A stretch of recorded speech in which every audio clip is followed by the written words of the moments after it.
Ever heard these before? If you're in sales, you've probably used them too.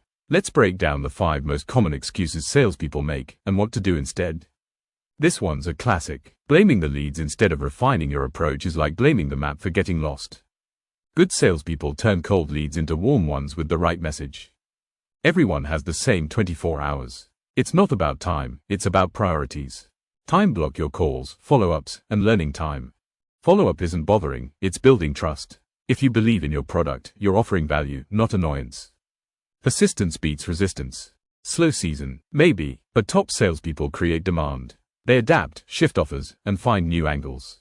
Every market has buyers. Are you finding them? Perfect moments rarely come. Action beats perfection. Start now, adjust later.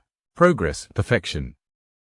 Excuses don't close deals. Action does. Drop the excuses. Pick up the phone. Let's go. Beach balloon. Tag a salesperson who needs to hear this. Cell phone with arrow. Follow for more real talk sales tips.